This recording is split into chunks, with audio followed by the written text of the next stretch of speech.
Vimos de reclamar neste 8 de marzo traballo, igualdade e salarios dignos nunha Galiza con dereitos. Lema que reflite a demanda clamorosa da maioría das mulleres no noso país que, aínda tendo traballo, desenvólveno en condicións de desigualdade e sen salarios dignos. Dentre as loitas dos sectores feminizados, a das compañeiras do SAF é especialmente meritoria por poren en evidencia unha problemática que vai máis alá do laboral. A privatización de servizos esenciais por parte dos concellos e a neglixencia desde estes e desde a Xunta canto ás condicións en que se presta o servizo e a relación laboral que impoñen as empresas. Non hai traballo máis importante que aquel que coida da vida das persoas. Así a todo, é o traballo máis invisible e menos valorado pola sociedade. As auxiliares das Neves éramos iso, mulleres invisibles, para os políticos e tamén para os sindicatos. Eu fui delegada de UGT nunhas eleccións promovidas pola empresa. Cando quise realizar algunha reivindicación, a primeira negativa veu da man do sindicato. Foi a folga do convenio a que nos fixo tomar a decisión de achegarnos a quen estaba a comprender e defender os dereitos das traballadoras do SAF.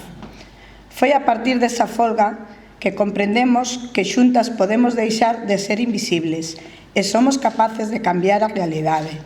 Da man da CIGA decidimos reclamar responsabilidades de quen realmente as ten, dos políticos, os mesmos que presiden actos e recitan discursos. O 8 de marzo, só da man dun sindicato que creou en nós foi posible doblar ao alcalde. Aínda queda moito camiño, pero hoxe nas Neves saben que hai que ter en conta as traballadoras do SAF. E así debe ser en todo o país, así en cada vila, así en cada aldea. Só a CIGA podemos facelo, coa CIGA na rúa a loita continúa. No caso de Maitours, para nós é un exemplo de loita, de resistencia e de capacidade de compromiso das persoas traballadoras que, organizadas nun sindicato como que somos nós, somos capaces de facer frente ao abandono das administracións na loita porque se aplique o convenio colectivo provincial nunha UTE conformada por empresas do Grupo Alsa que levan o servizo de transporte de viaxeiros en Ferrol, Narón e Neda e que pretendían manter unha situación de aplicación dun convenio de empresa extinguido discriminatoriamente respecto das outra parte da plantilla que tiña o convenio provincial.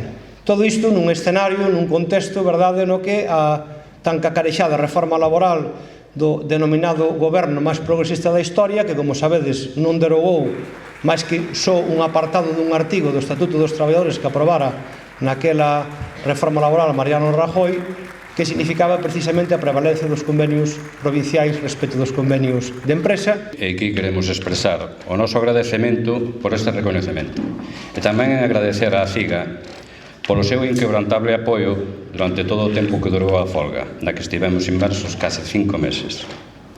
Foi un período de loita, de sacrificios e de momentos difíciles, tanto a nivel laboral como persoal, pero tamén foi un tempo no que se demostrou unidade e determinación.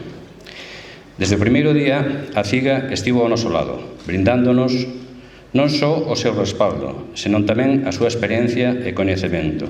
Guiáronos en cada paso do camiño, asegurándose de que as nosas voces fosen escoitadas e as nosas demandas atendidas, finalmente con resultados satisfactorios. O seu compromiso coa nosa causa foi determinante en momentos de incerteza. Grazas ao seu apoio, pudemos manternos firmes nas nosas conviccións e loitar por aquilo que creíamos que era xusto. Cada reunión, cada manifestación e cada acción colectiva foi un testemunho da forza que temos cando estamos unidos. A CIGA non só defendeu os nosos dereitos laborais, senón que tamén nos fortaleceu como traballadores con dereitos. Sodes un exemplo do que significa loitar pola xustiza e a dignidade no traballo.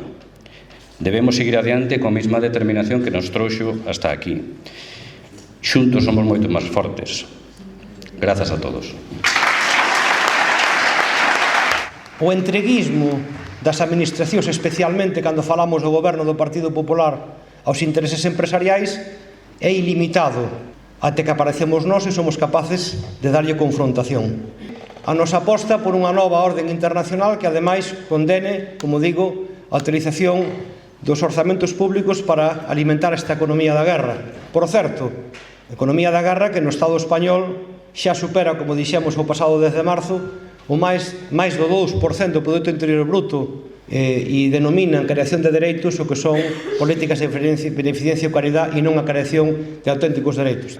Dar un debate serio e real para a consecución das 35 horas e non das 37,5 horas que é unha auténtica fraude, ou no elemento que falábamos, o masoquismo, que significa que non cumprir a Carta Social Europea e establecer o salario mínimo interprofesional de acordo ao que establece a Carta Social Europea, que levaría o salario mínimo interprofesional no Estado español a 1.320, pero tamén esa confrontación, a imposición, como dicíamos, dese modelo que pretende perpetuar o papel dependente no político, pero de espolio no económico, que representa un goberno do Partido Popular totalmente entregado a designios dos fondos de investimento e de empresas internacionais que veñen a apropiarse dos nosos recursos, mentres a sociedade galega estamos avellentados por causa da migración, da falta de emprego e sumidos nunha desertización social e industrial importante. Nós temos toda unha alternativa clara como efectivamente facemos combinando a oposición coa proposición e sobre todo na posta en valor